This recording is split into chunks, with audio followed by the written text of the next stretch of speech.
Okay. Good evening, everyone, and thank you so much for joining us for this special post-election debrief. I'm Tanisha Beju, Program Director here at the Committee of 70, and I'm thrilled to be joined by Andrew McGinley, our Vice President of External Affairs. Tonight, we'll take a closer look at the 2024 election results and their impact on Pennsylvania. Over the next hour, we'll recap key outcomes, explore voter trends, and discuss the shifting dynamics that shape this pivotal election. As I mentioned to some of our audience members at the beginning, we'll also leave time for your questions at the end. So please feel free to drop your questions in the chat as they come to mind, and we'll do our best to address them during the Q&A section. Before we dive in, I'll hand it to Andrew for a quick welcome. Thanks you so much, Tanisha. Thanks everyone for being here tonight and being members of the Committee of 70. Your support means a tremendous amount to us. We really appreciate it. And our work can't happen without engaged citizens like yourselves. So thanks so much for being here and supporting our work. And I'm excited to dive into some of this stuff and answer questions you might have, talk about some of the trends that we're seeing. And I won't take much more time with our intro since we have a lot to cover. A lot happened in this election. You want to get me some more iced tea?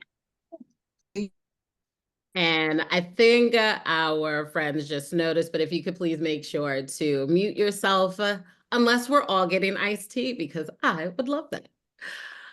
We're going to start with the presidential questions. And I have, Andrew, like 4 sets of questions. The first question is about the trends. So the 2024 presidential election marks the 3rd consecutive cycle where Pennsylvania played a really pivotal role in the national outcome.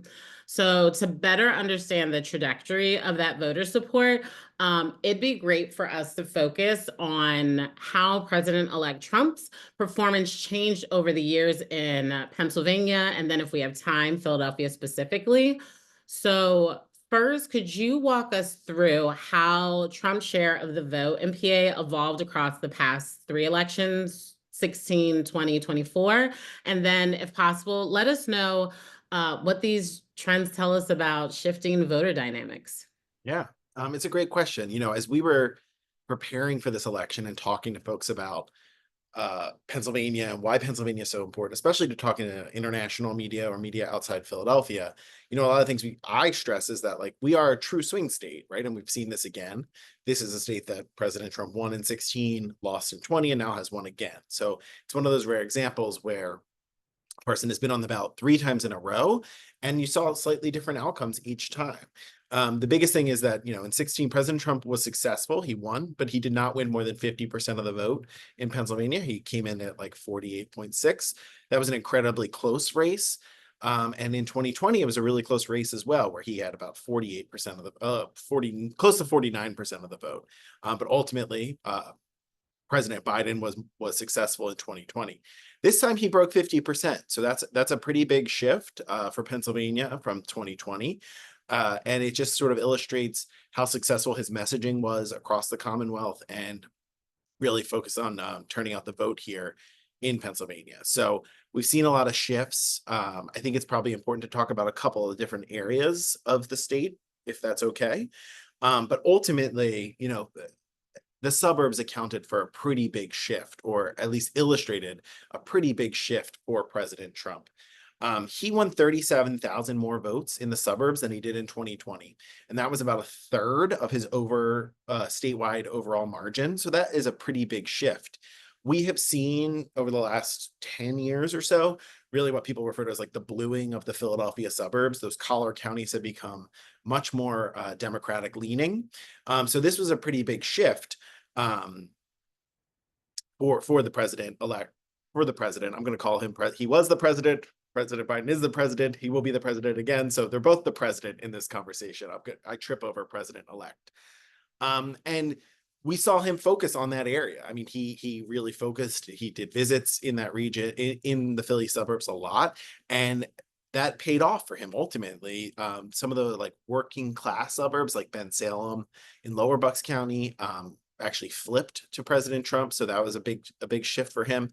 And then he really held down the margin of Democratic votes in some of the other suburbs where he was able to pick up more votes than he got. So I do think that is a big illustration of the Commonwealth as a whole. The Philly suburbs are always really, really important, and that maintained the case this time. And then when we talk about Philadelphia, Philadelphia has been a Democratic stronghold for a very, very long time. But we've seen a slight turn down in vote turnout. So just by 1% between 20 and 2024. But when you're talking the number of voters in Pennsylvania or in Philadelphia, there were like 725,000 voters. That 1% can be a pretty big contributing factor when you look at the vote share statewide. Combine that with the suburbs, running up the vote in more conservative parts of the state, that really has a big effect. And how did he do that in Philadelphia? Well, there was really, really high turnout in more conservative parts of Philadelphia, specifically Northeast Philadelphia, where there was like every ward in that region had a 70% or higher turnout rate. And then in sort of more Democratic leaning parts of the city, like North and North Central Philadelphia, you saw lower turnout. So I think combining the suburbs with shifting the margins within the city of Philadelphia and then running up the numbers across the state in similar communities is how he ultimately was able to flip the state. So that really leads me to my next question about like how we are such a fiercely contested purple state when like PA long has been seen as like a microcosm of the nation's political landscape with like very stark divides. We have like the urban centers of Philly and Pittsburgh on either coast, and they reliably vote Democratic based off of diversity, the presence of unions, more support for progressive policies. And meanwhile, we have the rural counties lean more Republican due to cultural conservatism and then economic concerns tied to agriculture and industry. But you had mentioned like the collar counties becoming a bit bluer, and that's what I'm really interested in. Are those more subtle shifts, a little redder or a little bluer? And I wonder like there's so many things that I've heard of like what's driving these changes. So there's the talk of populations moving either to or from city centers, or we have shifts in voter priorities. So there was a lot of talk about women's rights, and of course, a lot of talk about the economy. And then there's also the idea of just like really effective messaging by the parties. And so can you talk to us about those subtle shifts that you see happening? Yeah, and I think before we get into like messaging and turnout, I think it's important to like have the context of how Pennsylvania's population has shifted. Let's say between like the 2010 census and now. As you mentioned, folks are moving into cities. We've seen that's been a trend for a while now. But what we've seen in the last 10 years is like a pretty historically significant population shift from the northern tier and western parts of the state really to the southeast. When I think of the southeast, I think of like Philadelphia and sort of Bucks, Montgomery, Chester, Delaware counties, but southeastern Pennsylvania really goes like out almost to like Cumberland County. I mean, Lancaster's included, Lehigh. So there's been pretty big population shifts just in terms of like where people live. And there's also been huge shifts of like who lives in Pennsylvania. Between the 2010 and 2020 census, in addition to those like people moving to the cities, there's been a real growth in the racial and ethnic diversity of the Commonwealth. The white population decreased pretty dramatically, while Black and brown communities grew. Very large growth in the Latino community in Pennsylvania.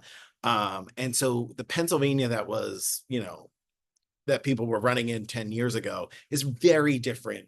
The makeup of the state is very different than it was 10 years ago. And I think that contributes to a lot of the trends we've seen in terms of like the suburbs becoming more progressive. And then some of these, when we talk about Pennsylvania as like a microcosm, there's, urban cities or urban communities across the state, not just in the Southeast and the Southwest, where those cities have had huge growth in Latino communities, for example. And so I think that has contributed a lot to the turnout and what happens in these elections. But yes, messaging is incredibly important. And, one of the things that I've reminded friends who were really shocked by the result of the election, especially at the presidential level, is that, someone can run a really good campaign, do all the right things. They can be doing all the door knocking, talking to the right people at the right time. Things can be really, really good, and they can still lose, right? If their message isn't what people want, if they're not expected to deliver on what people want, that can be a huge challenge. So, a lot of folks who were supportive of Vice President Harris's bid were like, well, she's knocking on millions of doors every weekend. They have these campaign offices across the state. And that's great. And those are important things. But ultimately, it did not turn out the way that they thought it was going to. And I think a lot of that has to do with messaging. But I also think it was an uphill battle, right? When you look at some of the exit polls from the campaign or from election day, a lot of them are showing things like 70% of voters reported that they thought the country was heading in the wrong direction. So if you are either the incumbent or the incumbent party, you're swimming against the tide there. That's going to be really, really challenging to win. And I think, we've just seen that turnout here, or that impact the turnout and what ended up happening in the race. And then, I think there were choices made by both campaigns that may or may not have paid off. Setting up those 60 offices really engaged people across the state from the Harris campaign. But the Trump campaign was able to tap into low propensity voters, different voters, and voters who were just disillusioned with the Democratic Party, and really get them to the polls on election day. So it's almost like we've rehearsed this and have a script, because you lead me right to my next question of people being disillusioned and maybe not turning out in the way that people expected. So I want to tackle turnout specifically, because that is often seen as the barometer of voter enthusiasm for politics, like writ large. And looking back over the recent election cycles, we've definitely seen some notable fluctuations. So I also just love numbers. So can you talk about voter turnout in 2024 specifically, but then how it compares to the last couple of cycles, and then what, in your opinion, were the factors to explain the differences? Yeah. So, I mean, going back to 2016, let me just start with we want everyone to vote, right? That is part of the Committee of 70's mission. It really is what drives a lot of the work that we do. So when we see turnout increase, we are always just incredibly happy to see more people engage in this process. And that certainly happened here, and that's happened since 2016. In 2016, 70% of registered voters in the Commonwealth participated in the presidential election. And then in 2020, it increased pretty dramatically to 76%. A 6% jump is, in one cycle, is a pretty big jump. And then finally, in this cycle, it was about 77% is what we've seen. So again, a slight increase. So what's changed, right? Like, why are more people getting engaged? I think, there were some policy changes that happened, and I'm not talking about like political stuff here. I'm going to talk a little bit about like election administration. There have been ways that it's become easier for people to vote, which again, we love to see, and more ways for people to engage. So, one of the big things was Act 77. So this was the law that was passed by the General Assembly in 2019 that established vote by mail for Pennsylvania, which at the time had nothing to do with the pandemic or anything along those lines. But thank goodness it was passed in 2019, because it became so important in making sure people could vote safely in 2020. But that was a pretty big shift. It became much easier for people to vote. So now you could, request your ballot online and get that, fill that out. You didn't have to be able to vote on election day in person. When we talk about making voting easier, sometimes I like to use the example of like a firefighter, because if you're a firefighter in Philadelphia on election day, you are working a 12-hour shift, right? Like that is your shift. Or a doctor, you might be on a 12-hour shift. And if you're in the city, back before we had vote by mail, if you were in the city where you lived, in the municipality where you lived, even if there was no way for you to go vote that day, you could not get an absentee ballot. That was the law. So it was a pretty big shift. It allowed more people to engage. It also made election day longer, right? Because people can go and vote earlier. And it just made it easier for people to do it. They didn't have to take time off. They didn't have to find someone to hang out with their kids while they ran to vote. So that was a pretty big shift. I don't think that is fully why it increased from 70 to 76% between 16 and 20, but I think it definitely helped. And then one of the more recent changes, the Shapiro administration, one of the things that they did very early on was set up automatic voter registration via PennDOT. So before, you would go to get your driver's license or renew your driver's license, and you could opt in to registering to vote or updating your registration at that time. And now it's an opt out. It's an important difference. It's just like the box is checked. You don't have to do it, but they make it easier. So you don't have to think about it. So the other thing is, once you've done that, once you've registered to vote, updated your registration, you'll get that communications from the Department of State via text message or via email about deadlines, ballot, requesting your mail-in ballot if you're going to do it, making sure you turn it in. So you get into that system and you're just being engaged in that process earlier or more often. So it's just a different way to engage people. And I think that has also helped increase the turnout. And again, when we talk about like low propensity voters, that's a term that a lot of consultants use that unfortunately I've adopted into my lingo this cycle. But what we're talking about there is people who like may not vote in most elections, or they may have never voted. So if now you're getting engaged with the system, it's like just automatically coming to you. You don't necessarily have to think about it. So it's an easier way to engage those folks who may not have been like a super voter historically. Can I ask a quick Yeah. question? Just, did we see a significant difference? I don't know. I'm not expecting you to have these numbers like right off the top. But did we see a big difference between people registered to vote and then the people who actually turned out to vote? Like, was there a higher registration, like number of registered voters? Like, there's always going to be more people registered to vote than actually show up to vote. Was there a stark difference between those? Do you know? So I think I'm understanding the question. Like, there are more people registered to vote now than there were in 2020, and Mhm. the participation increased by 1%. Mhm. So yes, but not dramatically. Mhm.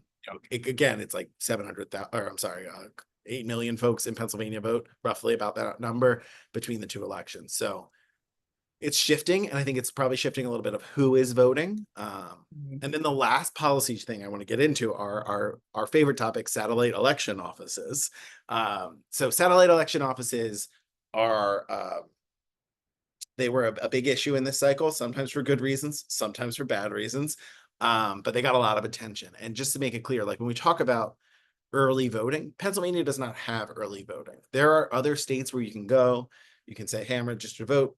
You fill, go into the voting booth, you complete your ballot on the same machine you would vote on election day. That's true early voting. Like our neighbors, New Jersey, have true early voting. Yeah, and lots of states across the country do. I think Florida does. And that's just an option that we don't truly have in Pennsylvania. What we have is a workaround. So under Act 77 that set up mail ballot, vote by mail ballots, it also allowed basically folks to county election directors or county elected officials to set up satellite election offices or offer in-person vote by mail service. So you could go historically, like if you wanted to go to your election office in Philadelphia, But you had to someone's got to do it.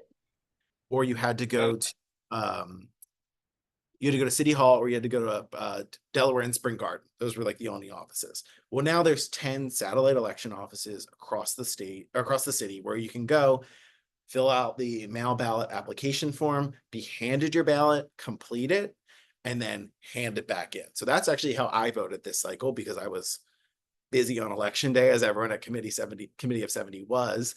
So that's slightly different than what we'd have in the past. And this was very popular this election cycle, probably more so than it was in 2020. The Republican Party really embraced mail ballot voting, which they did not in 2020, really encouraged folks to bank their vote. But one of the issues is this is a patchwork across the Commonwealth. So while we have 10 offices in Philadelphia, they don't have some parts of the state really just have the one county election office that could be, I mean, in some counties, very far away from where you live. And this has contributed to some issues. I mean, if we looked at Bucks County, the last day to vote by mail, they had lines out the door of their election office. It became a huge issue. Folks were turned away. Mail ballot satellite election offices don't have the same protections as you would have in like a regular polling place.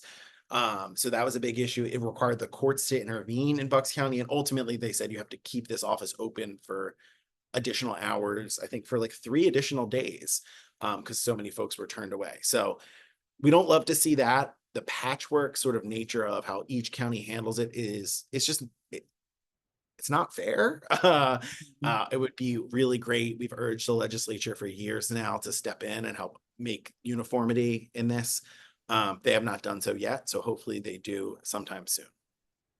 The last question that I'm like, the last 2 questions, the question we just talked about with turnout, and this one that I want to talk about with like echo chambers, aren't just specific to the presidential office, but I think it really, I mean, this is where it gets the most spotlight.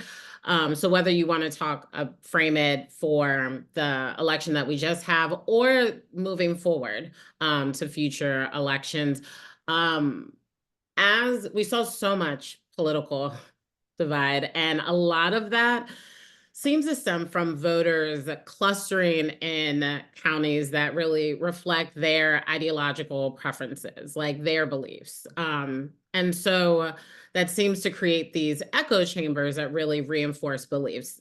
To go back to what you mentioned before of like people who were so shocked by the outcome of the presidential election. And so it seems like that this trend is very natural and inevitable, that people are going to live with people in communities where they feel safest and their beliefs are reflected. But that does raise questions about healthy dialogue and just the health of our democracy. So as people continue to live where they do, how can we individually, like as individuals, as communities, Committee of 70, how can we help people break free of these echo chambers and really start to foster cross-partisan engagement? Definitely moving into, the next 4 years. Yeah, I Big, think weighty question, so sorry. it's a big and important question, and it's something all of us need to take responsibility for ourselves in to some degree. You know, we talk about like cross-partisan. It's like you have to find like not I don't mean nonpartisan in like all the parties are represented. It's like we have to remember that like some things are not partisan and find ways to engage within our communities in nonpartisan ways. Not everything has to be about politics. Sometimes it's okay to take the temperature down on some of these things. In the new year, we're going to be offering a list of like 70 different ways, specific acts each person can take to really engage with their community. But in the meantime, I think we all need to be taking a step back and thinking about what we're digesting, how we're getting our news, where we're getting it, and like what we're choosing to see there. So media literacy is a challenge, but we all should invest in making sure we're reading from like diverse perspectives. And I know sometimes this can sound Pygmalion, right? Because like this is a huge issue, but that is a place to start, because if you are only talking to people who agree with you and you're only reading things that kind of align with your own biases, it's just not good for democracy, because just because MSNBC said it or Fox News said it doesn't mean it's true. There is something sort of in between there. And also you have to like they're making decisions about what goes on the air to drive ratings, right? Like they are a business model. So it's really important to think about that. Technology is great. Things like Twitter and other things are wonderful, great way to get information. But again, like think about who you're following, thinking about what you're clicking on, because that will become self-reinforcing. As you engage in media, you will get more stories from those sources. Those algorithms are kind of reinforcing your own bias the entire time. Blessing and a curse, blessing and a curse. Like you just like working for Committee of 70 and having worked in other parts of the state, I try to read like local news from other parts of the state as well, not just the Philadelphia Inquirer, which I think does a pretty good job. But we all have to take a lot of responsibility there and figure out ways to engage in nonpartisan organizations. You are all doing that, right? You're here with us, Committee of 70, which is wonderful. But things like the League of Women Voters, the Search for Common Ground, Common Cause. I mean, these are organizations that just are focused on engaging people in democracy and not focused on turning people out for a specific thing. And then like Tanisha, that I feel so, I don't know how to frame this exactly. Like, I think community engagement cannot just be political. I spend a ton of time engaging in athletics, right? As an adult, working with other adults actually to like support inclusive athletics. It's a really important personal mission of mine, but it also brings me into communities where like I'm meeting people who disagree with me, who don't share the same politics as me, but we're building community. We're getting to know one another in a way that isn't driven by politics, isn't driven by an election. And I think engaging in athletics, things within your if you have children within their school community, if you're a person of faith, those are all different ways where you can be meeting people who might not necessarily agree with you, or at least meeting them in ways that aren't just driven by politics, which I think is really, really important for all of us, especially as we move forward. So just being mindful of time, it is 6 and we still have a few offices to go. And of course, want to make sure to leave time to answer any questions. So I also want to take this opportunity to remind people, if you have things as they come to mind, drop them in the chat. And even if we can't get to them by 6:30 when we finish, we'll make sure to send a follow-up with the answers as well. So please make sure to share. Moving on to another high profile contest, the U.S. Senate race between Bob Casey and Dave McCormick. We knew it was going to be high profile and interesting, and it did not disappoint. So we had Casey, well-known incumbent, seeking his 4th term. And because of that, had lots of voter familiarity. Not that McCormick wasn't, because of course he had that 22 race against Oz. But polls had shown McCormick trailing throughout much of the campaign, and then the race tightened so much so that there was that recount. So giving the race the time that it's due, but still within our time constraints. What can we just focus on, like, what contributed to that shift? Like, how did McCormick manage to close that gap? Yeah. We talk about being surprised at the presidential election. I wasn't surprised there. I thought that was going to be super close one way or the other. This race actually did surprise me because I was looking at polling. I was trying to pay attention to the race, and I'm seeing Casey was up in most things. So I was surprised. But McCormick took a different approach. As you said, people had known him a little bit. He came very close in 22 to being the Republican nominee to run against John Fetterman for Senate. He was beat by Dr. Oz by just a little bit. So people knew his name a little bit. But yeah, he won. He campaigned really hard. He worked, they ran a good campaign. They were out and engaged in communities. And again, he tried to follow that model of engaging low propensity voters as well. So that is something that like people try to do, I think, every election cycle, and it is historically really hard to do. And they were successful. They found folks who weren't registered to vote or who had not really voted, and they got them engaged in the process, which we love to see people participating. He also didn't have to run in, same with Casey, but he didn't run in a primary. I think there was like one candidate maybe who ran against him, but it was a blowout. I mean, he won by a significant margin there. So he had a lot of time to kind of build his awareness in Pennsylvania as he ran. And I think having President Trump on the ballot helped him a lot. So he was successful there. Senator Casey, is a name that we all know. He's been around, the Casey family's been around Pennsylvania politics for a long time. His father was the governor. And I'll be honest, I didn't see a lot of campaigning. I didn't see a lot of TV ads. There were some external ads that I saw in support of him, but not a ton of engagement. I don't think I got any like direct mail. I received a lot of direct mail from McCormick campaign. Don't think I received any from Senator Casey, which was a bit of a surprise. And one of the big issues that was driving Democratic enthusiasm, Democratic concern was women's reproductive rights. And Senator Casey historically has been a pro-life Democrat, pretty rare thing these days. He moderated his position over the last couple of years and cycles. I don't think folks were super excited to vote for him because of reproductive rights. Like he just couldn't really make that argument. I didn't see him really engage in that issue enough to like explain how his position shifted over time. But I do think that was a big challenge, and there was just a ton of external money spent in Pennsylvania on both sides. Like probably it had to be the most expensive Senate race in U.S. history, I would imagine. Just we were all bombarded by those ads, so there was a ton of super PAC activity there.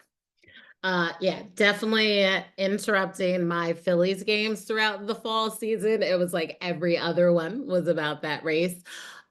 Which then, like talking about the ads and how media, even after like the campaign season, we saw that the recount like felt a little, people might have been shocked by the recount. Maybe like I want to talk about how the media like raises questions in the calling of like races. So like it seemed like they called it like for McCormick, and then Casey was like, wait, let's slow this down. Can you like just tell us a bit about um like the nature of recounts, because this also isn't the first one with McCormick either. And then what lessons we can take about the recount process and transparency and accuracy.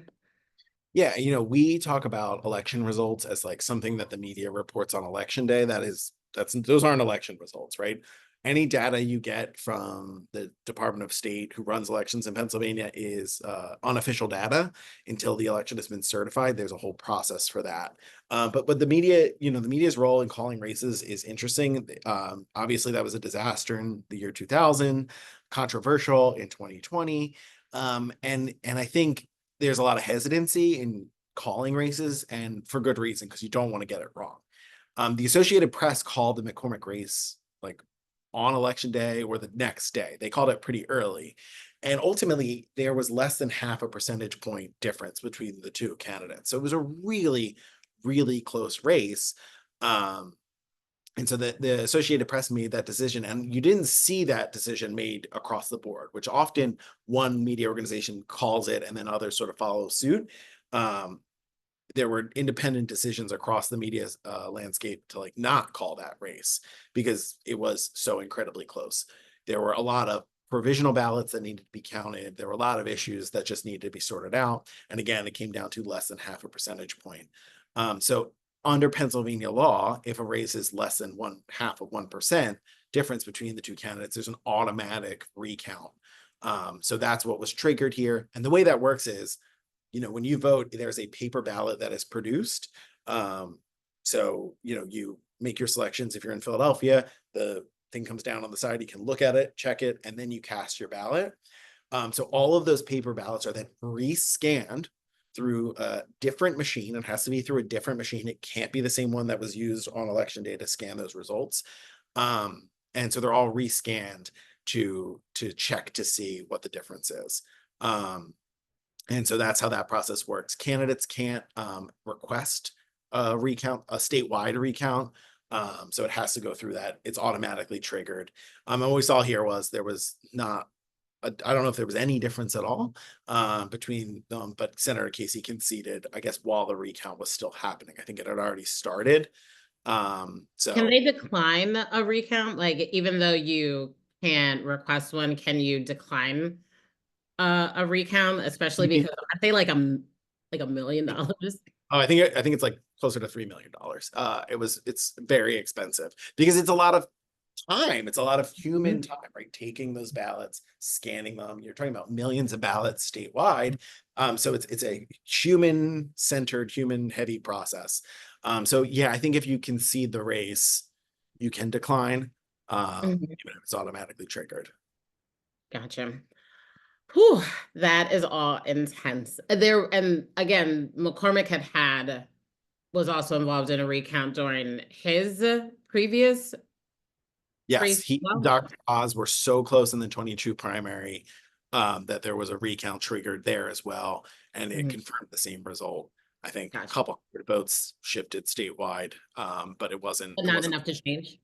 not enough to change, right? So next up, we have our other statewide races, the row offices. I love them because you taught me they're called row offices because they're just literally in a row.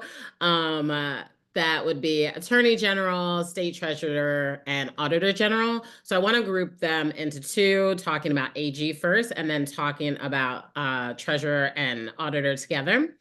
So first, we saw a big flip from Democrat to Republican with the AG race.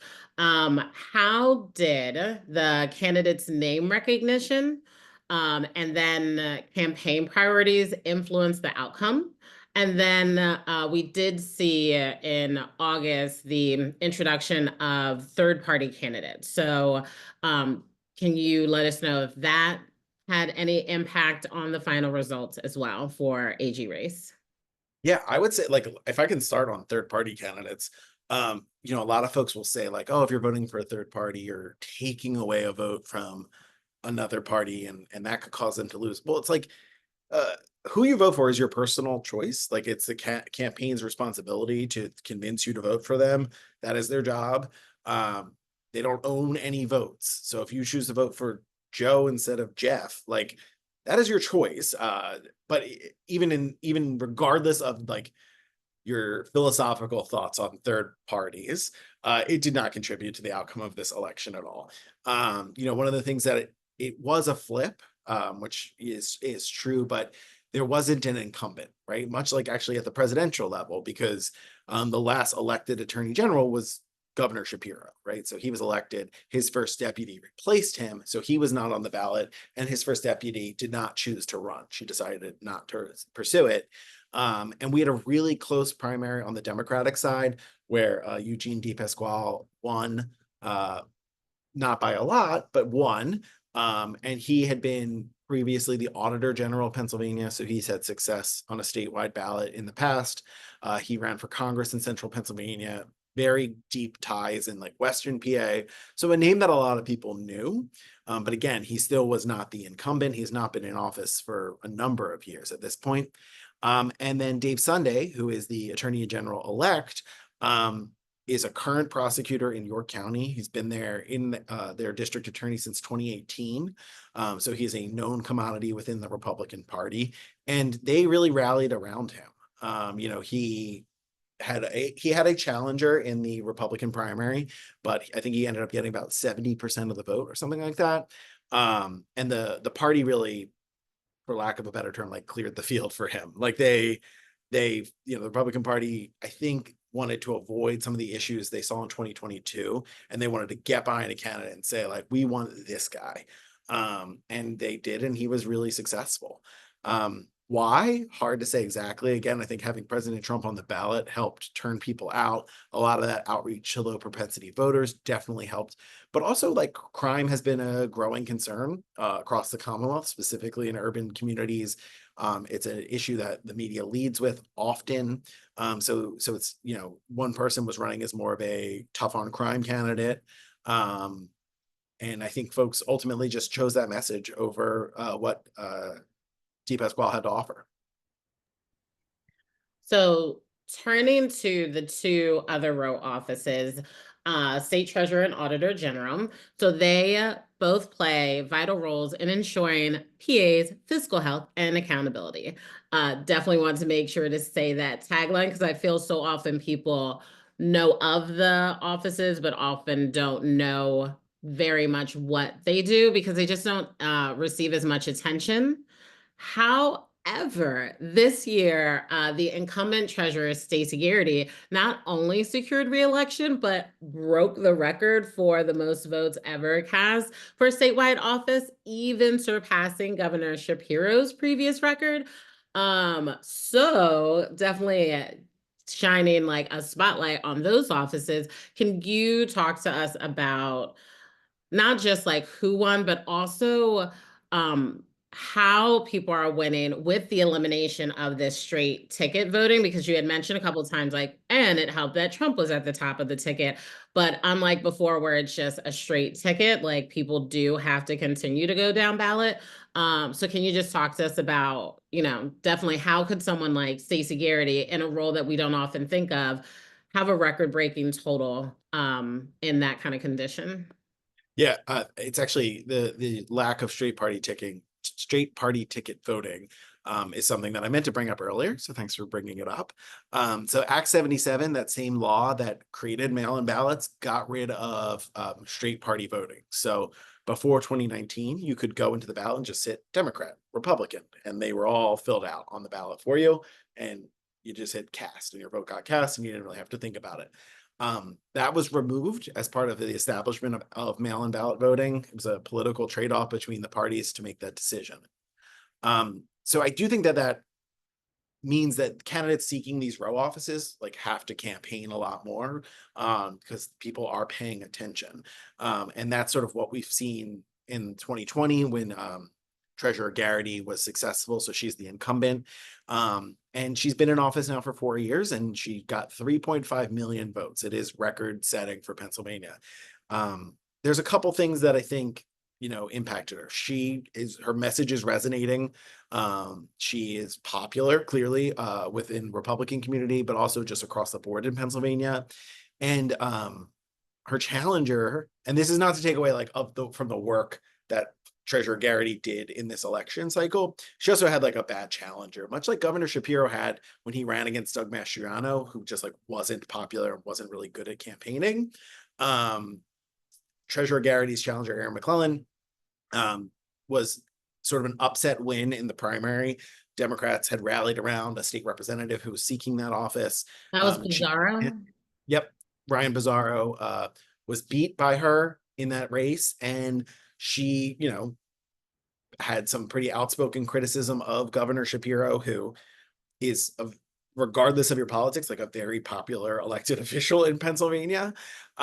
So I think that probably didn't help turn things out. And there were a couple of scandals with her campaign finance stuff that, from anecdotally from like people I was talking to, like, she's not doing her campaign finance work correctly. She wants to be the treasurer, like that. It's a really bad scandal for someone seeking to be the treasurer to have. So I think that, Treasurer Garrity worked incredibly hard over the last 4 years to build up her name recognition and be sort of seen as a nonpartisan factor, and just someone who really wanted to like do the job and be the treasurer and manage the books, and not make it so partisan and political, the work that she's been doing. And I think that paid off because she pulled a ton of Democratic votes through that work. And I think Aaron McClellan's message just did not break through. And so then with Auditor General, do you I only really knew through the work that I do of like the election briefings a bit about that role. And that was between the incumbent Tim DeFore Yep. and a local Philly rep. Can you speak to that? Yeah. So that was Tim DeFore versus Malcolm Kenyatta. Mhm.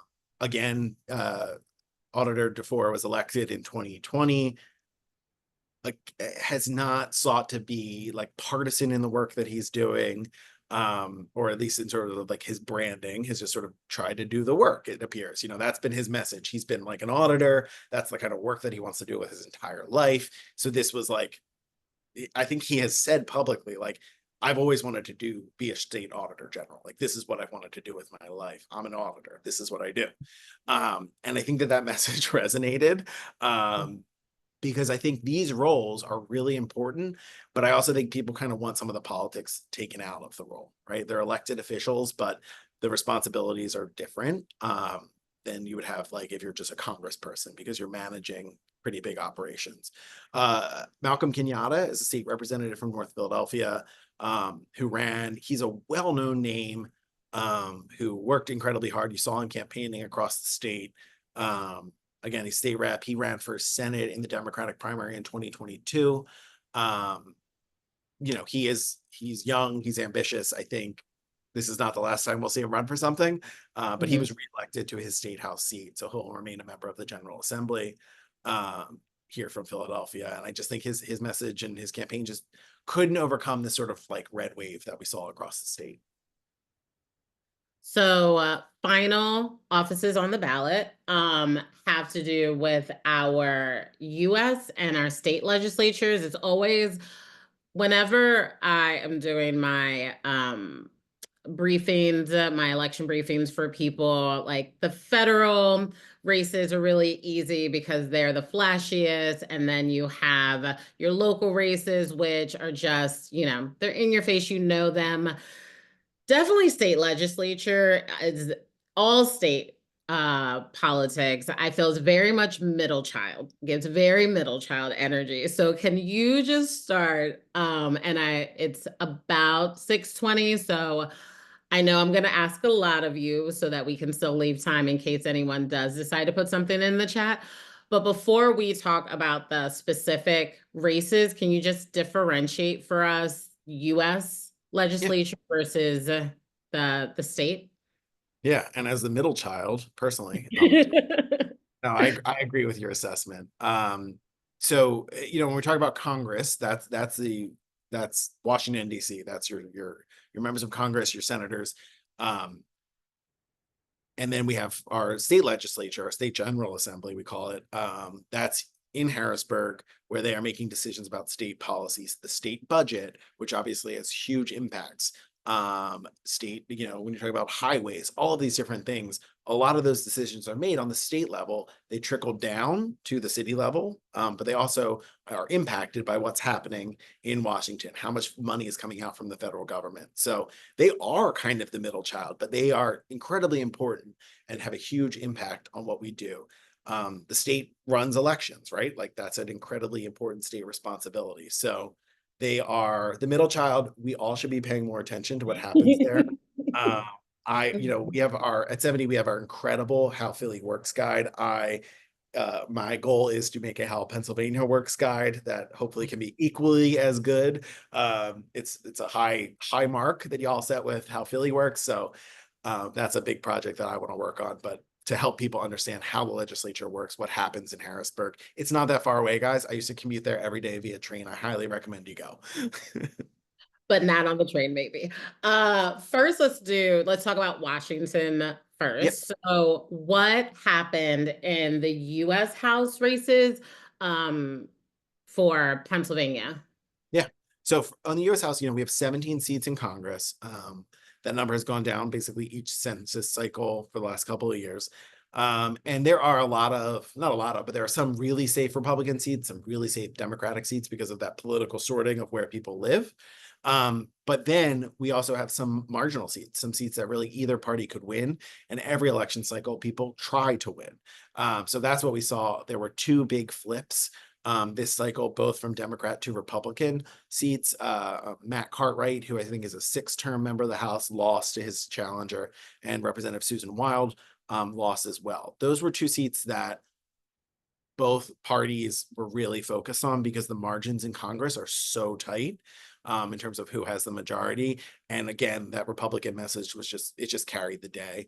I think the seat that Representative Cartwright has represented is like a true Republican seat that he has just been successful in running in. Representative Wild's seat has been more marginal, but ultimately they both were unsuccessful this election cycle. Oh, and then finally, there's always an effort to flip a couple of other seats. So in Bucks County, Representative Fitzpatrick's seat, Democrats are constantly trying to beat him every election cycle. They have never been successful.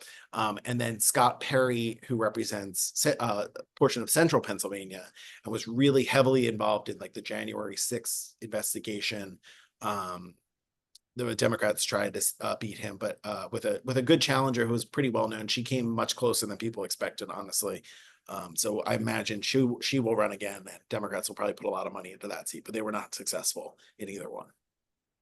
And we'll see that pretty soon because those are every 2 years. In 2 years, right? So it's like we're basically right back into that next cycle. Mhm.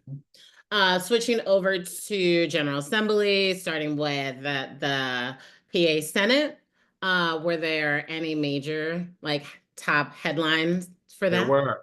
uh, there were big headlines there. The biggest headline is that Senator Dillon from Northeast Philadelphia, where I was born and raised, lost. This is a Democrat, lost to a Republican. There's not been a Philadelphia Republican senator for quite a while. There were some interesting dynamics in that race. Again, Northeast Philadelphia has skewed more conservative, more Republican over the last couple of cycles. He was, he's only been in office. I think he served one term, and had some personal issues that turned off a lot of voters this cycle. But I know that was a huge pickup for the Republicans. Some Democrats seem to think that they could flip the state Senate, which has been in Republican majority for at least 30 years, because they were successful in the state House a couple years ago. Looking at that map, I don't think that's really possible. But there was one flip in Central PA for Senator Kim. She was successful, or Representative Kim was successful running in an open seat that had previously been held by a Republican, or is currently held by a Republican who did not seek re-election.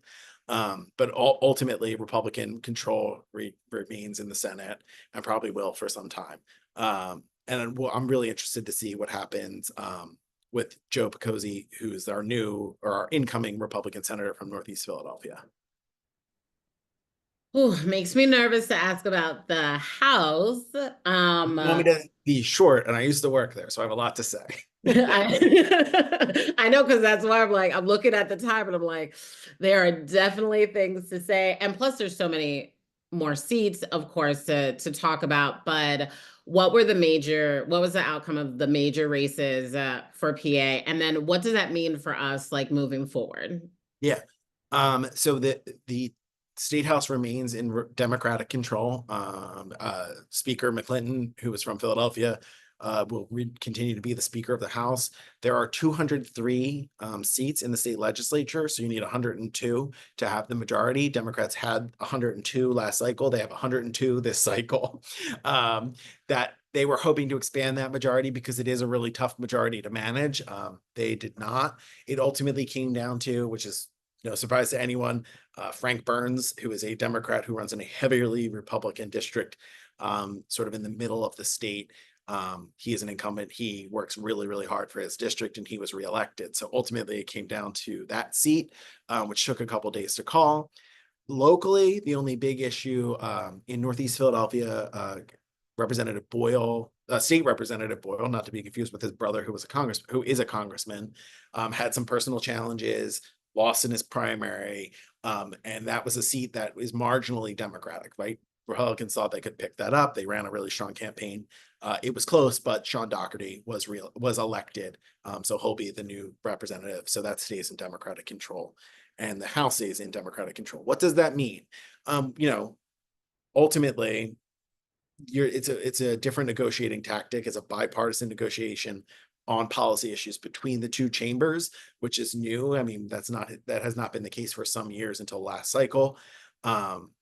We have a Democratic governor who is able to veto legislation. But the big thing that I think is really important is you'd have to have bipartisan agreement on any constitutional amendment that was passed by the chambers.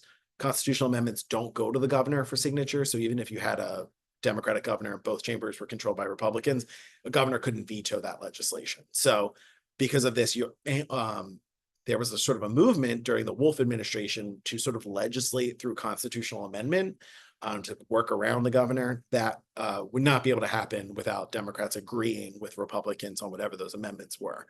Yeah, I hope I captured that in 3 minutes as quickly as I possibly could. That was really impressive, and I'm holding back all my questions that I have because we'll be doing like a version of this ahead of the primary. So there are definitely questions that I'll have about how it all works before the May 20th primary. And of course, we'll do a post-election debrief. I know a lot of the roles for that are judicial in nature. So I'll definitely like try and keep those other questions that I have. I do see a question in the chat that connects to the ward system. And so another plug that I'd like to make in addition to the post and pre-election debriefs that we have or conversations is that we are also working on a how wards work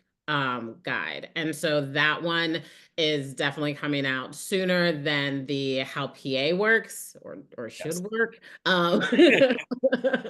So the wards guide will also talk not only about how the party chairs are determined, but how people can run for a committee member. We really want to encourage people always, but definitely in this new cycle after, like with all the energy that people have from the presidential election, we really want people to use that energy to get involved in your communities, whether that's as an elected poll worker. So this is my third and final plug. But if you are interested in running for judge of election, minority, majority inspector, we will have sessions for that in February. So we really want to get people involved with that. We are looking forward to publishing our how wards work to really get through some of this. And so I can make sure to send and work with you, Andrew, to send like a shortened version to answer the party chair. Yeah, I mean, I can answer that quickly, Oh I yeah, think. please. Yeah. Oh, great. So, yeah, in Philadelphia, the party chair is selected by the ward leaders. So the ward leaders are elected by the committee people. So it's like a system that builds up, you know. So you would have to elect different ward leaders, or you'd have to have the ward leaders make a different decision ultimately. That's slightly different than how these committees, Democratic committees, operate across the state. In other parts of the state, my understanding is that the Democratic chair is elected directly through committee people, Democratic committee people.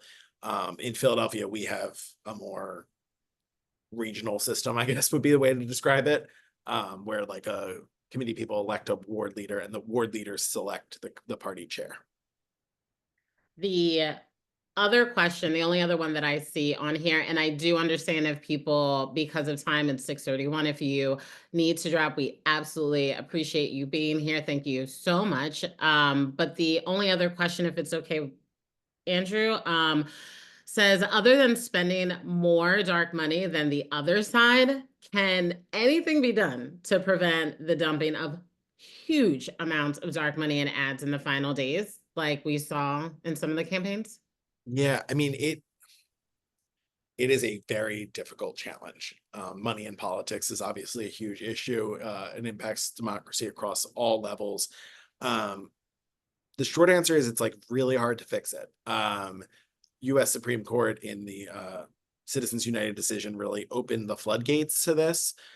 So absent either a different court decision or a constitutional amendment on the federal level, it would be hard to limit that for federal elections.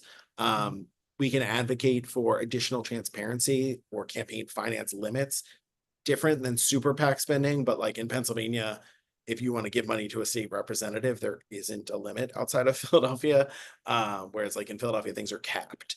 So that you know, adding additional transparency on the state level would definitely be an option for campaigns, but that dark money is very, very dark and hard to shed light on. To stretch that analogy to death. Probably should have led with that question because I don't want to end with that. So again, I will mention the three things that I would love to plug, which are the How Wards Work Guide for Philadelphia, getting people to know how the ward system works, how you can run for a committee person. That won't be for this next year, 2025. That's a 2026. However, if you would like to run for judge of election, which I am, and highly encourage you to participate in being an elected member. You can also be a majority inspector, minority inspector. We will have sessions for how to fill out your nominating petition and circulate it. So getting involved that way. And then of course we will have more election debriefs and like explainers before the primary, which is May 20th. And at some point we will have this crucial how PA works, aka Loving the Middle Child guide written by Andrew. Andrew, thank you so much for being so thorough and so like clear, making all of this so accessible. I really appreciate you. Glad I can do it and happy to do it anytime. I'm going to hold you to that.